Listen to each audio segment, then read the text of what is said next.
ಹುಣಸೆಹಣ್ಣು ಯಾವತ್ತು ಜಾಸ್ತಿ ಬಂದಿರುತ್ತೋ, ಹುಣಸೆಹಣ್ಣು ಫಲಗಳು ಜಾಸ್ತಿ ಬಂದಿರುತ್ತೋ ಅವತ್ತು ನಮಗೆಲ್ಲ ಚೀಪೆ. ಆ ವರ್ಷ ಪೂರ್ತಿ ಎಲ್ಲ ಚೀಪೆ, ತರಕಾರಿ ಚೀಪು, ಕಾಮಿಡಿಟೀಸ್ ಚೀಪು, ಎಲ್ಲ ಚೀಪಾಗಿರುತ್ತೆ. ಮಾವಿನ ಫಸಲು ಜಾಸ್ತಿ ಬಂತಾ, ಸಿಕ್ಕಾಪಟ್ಟೆ ಬೆಲೆ. ಈ ಸಲ ನಾವೆಲ್ಲ ಮಣ್ಣು ಪರಿಸ್ಥಿತಿ. ಯಾಕೆಂದರೆ ಈ ಸಲ ಇನ್ನೂ ಬಿರುಗಾಳಿ ಬಂದಿಲ್ಲ, ಅಲಿಕಲ್ಗಳು ಬಿದ್ದಿಲ್ಲ.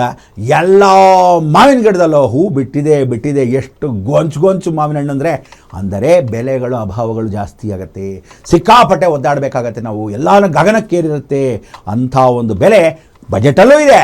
ಇವತ್ತು ನಾವುಗಳು ಅನುಭವಿಸ್ಬೇಕಾದ್ದು ಅದೇ ವಿಶೇಷತೆ. ಸೊ ಮಾವು ಬೇವು ಎರಡು ಯಾಕೆ ಅಂದರೆ, ಮಾವು ಯಾವತ್ತೂ ಜ್ಞಾಪಕ ಇಟ್ಕೊಳ್ಳಿ, ಸಾಕ್ಷಾತ್ ಮಹಾಲಕ್ಷ್ಮಿ ಅಲ್ಲ, ಸಾಕ್ಷಾತ್ ಪಾರ್ವತಿ ದೇವಿ.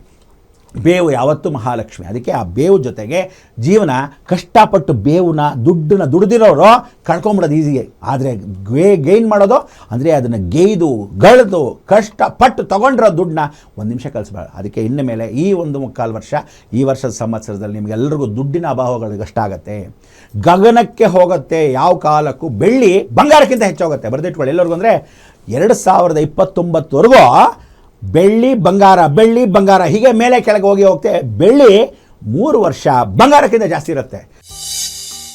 ಮಧುಕರ್ ಆಗ್ರೋ ಇಂಡಸ್ಟ್ರೀಸ್ ರವರ ವತಿಯಿಂದ ನಾಡಿನ ಸಮಸ್ತ ಜನತೆಗೆ ಯುಗಾದಿ ಹಬ್ಬದ ಹಾರ್ದಿಕ ಶುಭಾಶಯಗಳು.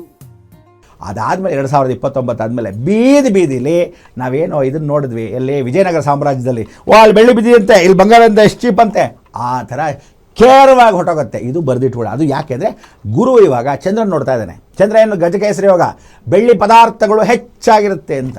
ಅದೇ ರೀತಿ ನೀರಿನ ಪದಾರ್ಥಗಳು, ನೀರಲ್ಲಿ ಬೆಳೆಯುವಂಥ ಪದಾರ್ಥಗಳು ಯಾವ್ಯಾವುದೋ, ಮುತ್ತು ವಿಶೇಷ. ಆ ಮುತ್ತಿನ ಜೊತೆ ನೀರೊಳಗೆ ಯಾವುದೋ ಮೀನುಗಳು. ಸೊ ಮೀನು ವ್ಯಾಪಾರಿಗಳಿಗೆ ಸಿಕ್ಕಾಪಟ್ಟೆ. ಅದಕ್ಕೆ ರೈತರೆಲ್ಲ ಏನು ಮಾಡ್ತಾರೆ, ಕೆರೆಗಳನ್ನ ದತ್ತು ತೊಗೊಂಬಿಡೋಣ, ಒಂದಷ್ಟು ಗುತ್ತಿಗೆಗೆ ತೊಗೊಳ್ಳೋಣ. ಕೆರೆ ಒಳಗೆ ನಮ್ಮ ಮೀನು ಬಿಟ್ಟರೆ ಮೀನಿನ ಸಾಗಾಣಿಕೆಯಲ್ಲಿ ಸಿಕ್ಕಾಪಟ್ಟೆ ದುಡ್ಡು ಮಾಡ್ಬೋದು. ಕುರಿ ಸಾಗಾಣಿಕೆ ಮಾಡ್ತಿರಲ್ಲ ಹಾಗೆ ಮೀನಿನ ಸಾಗಾಣಿಕೆ, ನೀರಿನಿಂದ ಯಶಸ್ಸು, ಕೀರ್ತಿ, ಪದವಿಗಳು. ಮೀನು ರಾಶಿಯಲ್ಲಿರ್ತಕ್ಕಂಥದ್ದು ಬಹಳ ವಿಶೇಷ. ಕುಜಾನೇ ಮಂತ್ರಿ ಆಗಿರೋದ್ರಿಂದ ಗೈಡೆನ್ಸು ನೀವು ತಗೊಳ್ಳದೇ ಇದ್ದರೆ ದೊಡ್ಡವ್ರ ಜೊತೆಗೆ ಭಾಳ ಜನ ಕಷ್ಟಪಡ್ತೀರಾ. ಎಷ್ಟೋ ಜನಕ್ಕೆ ಅಪಾರ್ಟ್ಮೆಂಟಲ್ಲಿ ಒಂಟಿ ಪಿಶಾಚಿಗಳ ಥರ, ಗೂಬೆಗಳ ಥರ ಒಬ್ಬೊಬ್ಬರೇ ಕೂತ್ಕೊಂಡಿದ್ದೀರಾ. ಒಗ್ಗಟ್ಟು ಜೀವನ ಇದ್ದರೆ ಕಷ್ಟ ಏನು ಅಂತ ಗೊತ್ತಾಗುತ್ತೆ. ಇವಾಗ ನೀವು ಎಲ್ಲಿಗೆ ಬಂದಿದ್ದೀರಾ, ಸೌದೆ ಊಟ ಓಲೆವರೆಗೆ ಬರ್ತಾ ಇದ್ದೀರಿ. ಇದೆ ಅಂದ್ಕೊಂಡಿದ್ದೀರಾ 4 ದಿವಸ ಸಾಧನೆ ಎಲ್ಲ ಸಿಗಿಬಿಡುತ್ತೆ ಸಿಲಿಂಡ್ರು. ಖಂಡಿತ ಇಲ್ಲಪ್ಪ. ಇದೇ ಕ್ಲೀನಾಗಿ ನೀವು ಮೇ ಆದಮೇಲೆ ನೋಡಿ, ಇದೇ ಹಣೆ ಬರ ಪರ್ಮನೆಂಟ್ ನಮಗೆ. ಅದಕ್ಕೆ ಯಾರೂ ತೆಂಗಿನಕಾಯಿ ಚಿಪ್ಪು, ತೆಂಗಿನಕಾಯಿ ಮಟ್ಟೆ, ತೆಂಗಿನಕಾಯಿ ಎಲ್ಲ ಬೇರೆ ಹೊರಗಡೆ ಇರ್ತಕ್ಕಂಥದ್ದು, ಅಡಿಕೆ ಸೊಪ್ಪು, ಅಡಿಕೆ ಹೊರಗಡೆ ಇರ್ತಕ್ಕಂಥ ಮಟ್ಟೆಕಾಯಿಗಳು, ಅಡಿಕೆದೆಲ್ಲ ಸಿಪ್ಪೆಗಳು ಎಲ್ಲ ತೆಗೆದಿಟ್ಕೊಳ್ಳಿ. ಇಷ್ಟು ಹಾಕಿದ್ರು ಎಷ್ಟೋ ಬರುತ್ತೆ ಹಂಡೆ ಒಲೆವರಿಗೆ. ಅದಕ್ಕೆ ನಮ್ಮ ಕಾಲದಲ್ಲಿ ಹಳೆಯದು ಹಿಸ್ಟ್ರಿ ರಿಪೀಟ್ಸ್. ಹಂಡೆ ಒಲೆವರಿಗೆ ವಾಪಸ್ ಸ್ನಾನ, ಅಡುಗೆ ಒಲೆವರಿಗೆ ವಾಪಸ್ಸು.